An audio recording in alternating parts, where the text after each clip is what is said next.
Pessoal, olá! Vamos conversar hoje sobre a terceira parte do nosso curso que vai falar de economia comportamental e direito. Eu quero me referir a vocês especificamente sobre o famoso livro Nudges, de um ganhador do Prêmio Nobel, Richard Thaler, e economista, e do seu coautor, um jurista chamado Sunstein. Esse livro faz muito sucesso, é um topo de vendas e vai falar fundamentalmente o seguinte: numa sociedade liberal, não é razoável que se proíba nada, mas é razoável que se tente conduzir as pessoas para o que seja mais adequado a elas. A construção desse argumento sobre adequação vai ser feita fundamentalmente através de dois exemplos. O primeiro exemplo é das cafeterias de restaurantes de escolas. Então, como estimular o público jovem a comer coisas mais saudáveis, deixando-as à disposição na altura dos olhos, na altura das mãos, e deixando os produtos hipercalóricos, com gordura saturada, etc., num lugar menos acessível. Apenas esse gesto já aumenta o consumo de alimentos saudáveis por esse público que está em formação e que, numa idade precoce, vai formar seus hábitos alimentares para o futuro. O outro grande exemplo é quando as pessoas vão fazer o seu planejamento de aposentadoria. Nos Estados Unidos existem uma série de opções. Mas por inércia, as pessoas acabam nunca tendo que escolher ou parar para pensar quais vão ser seus sistemas de contribuição e de pensão no futuro. Então, as pessoas são negligentes em relação a isso.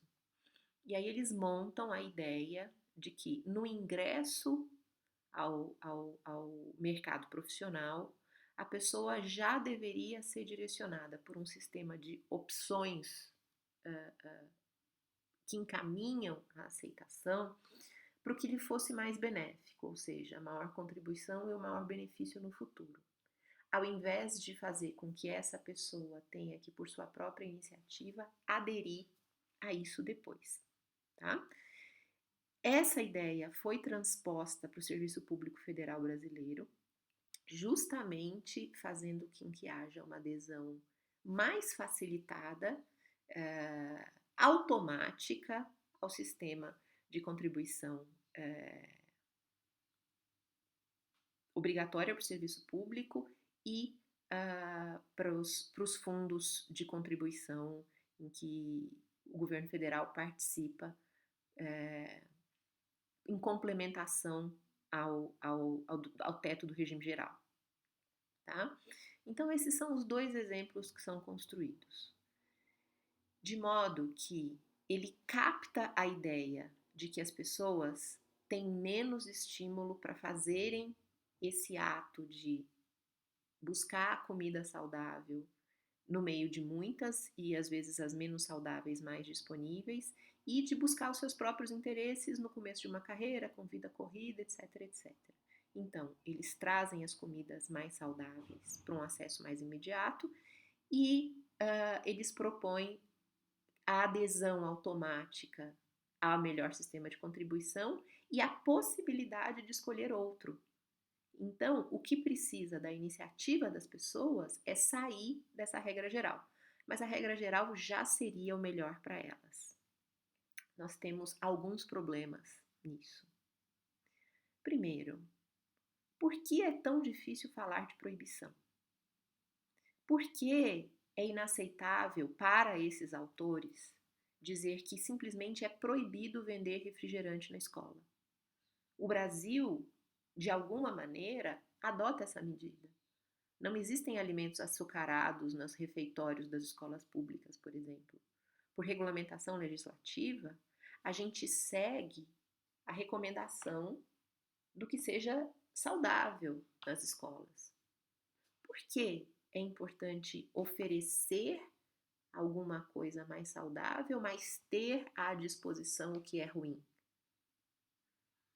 Eles fazem parte de um momento cultural que não tem coragem ou que não quer assumir as consequências da proibição clássica que é tão intuitiva no mundo jurídico. Então, eu acho que é um grande périplo para dar liberdade um pouco artificial. E aí, a pergunta é: por que então não proibir? Por que não proibir para um determinado público alimentos açucarados, como a maior parte dos países proíbe as drogas? Justamente porque as drogas são perigosas, é que elas precisam ser reguladas. Por que os alimentos perigosos não deveriam ser regulados também? Ou seja, terem restrição em distribuição na escola. Vocês não são dessa época, mas eu sou de uma época em que se vendiam cigarrinhos de chocolate, cuja embalagem era uma criança pequena, pequenina, um garotinho de camisa branca, um garotinho negro, comendo esses cigarrinhos de chocolate. Em algum momento isso foi banido, isso não era mais aceito. Por que então nós temos que continuar imaginando um sistema que ofereça alimentos ruins às crianças nas cafeterias da escola? Estou falando dos Estados Unidos, tá? E o mesmo ponto vai para as más ocasiões de endividamento. Por que oferecer os piores sistemas de endividamento, empréstimo predatório, cartão de crédito com juro abusivo, empréstimo consignado que não vai trazer benefícios para o aposentado, para o pensionista, a troco de qual liberdade? Especificamente em relação aos empréstimos, eu tenho um exemplo de nudges maravilhoso. Foi editado ainda nesse ano uma norma anunciada como uma grande vantagem de que os consumidores poderiam pedir a exclusão dos seus números de telefone para o oferecimento de empréstimo consignado. Detalhe: depois do seu pedido, as empresas têm 30 dias para atender a sua solicitação. E depois da sua solicitação atendida, as empresas só não podem te ligar por 12 meses. Ou seja, te obrigando aquele que não quer que os seus idosos sejam expostos à pressão dos empréstimos consignados, que renovem as suas ligações a cada 11 meses. Isso é um exemplo estrutural da captura do sistema pelo forte setor econômico, pelo forte setor bancário. Porque qual é a lógica clássica? As pessoas não agem em seus próprios interesses. Elas são passivas. Então, se você der o seu número de cartão de crédito para uma assinatura de revista com a promessa de que os 3 primeiros meses serão gratuitos e depois é só cancelar, existe uma chance enorme de que você não cancele nunca. Por quê?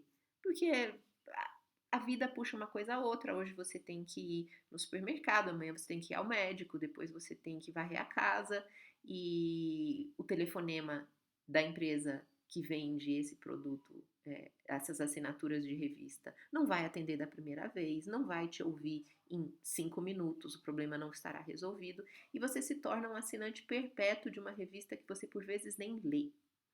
A mesma coisa acontece com o sistema regulatório do telefonema de importúnio de vendas de crédito em domicílio. Então, você tem que ligar para sair, tá? Para começar, o que seria o sistema coerente com o nudge? Não ligue. Não ligue nunca. Não ofereça crédito por telefone para pessoas vulneráveis. Se essas pessoas quiserem, elas ligam para pedir que seus números sejam incluídos. É claro, eu estou falando de uma situação que nunca vai existir. É o contrário que move o mundo. Pois bem, então você, para começar, precisa ligar para que não te perturbem. Depois que você liga para que não te perturbem, eles demorarão 30 dias para atender o seu pedido. Não tenha dúvida, esses 30 dias serão de ligações intensificadas. Depois desses 30 dias, você não será perturbado por 11 meses. E depois, ao final dos 11 meses, o que é necessário fazer? Ligar de novo e pedir a exclusão de novo. Pessoal, as pessoas não vão ao dentista com a frequência que deveriam ir. As pessoas não fazem exames médicos com a frequência que deveriam fazer. Vocês acham que seria viável telefonar-se a cada 11 meses para pedir a exclusão da própria casa no cadastro de oferta de crédito? Que grande, que bonito exemplo de captura do sistema regulatório brasileiro de defesa do consumidor, não?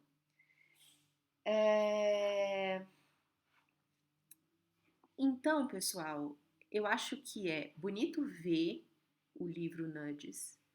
É um retrato interessante de economia comportamental que descreve como as pessoas são suscetíveis em inúmeras ocasiões, mas que tem um viés talvez liberal demais para um povo especialmente mal instruído como é o brasileiro. Então, se isso já representa problemas para a sociedade americana, que é mais letrada, que é mais rica, que é mais culta, aqui isso pode ser extrapolado de diferentes formas. Nos próximos vídeos, a gente vai conversar sobre exemplos concretos no Brasil das chamadas financeiras, que são instituições financeiras voltadas para o público de baixa renda. Ok? Até breve!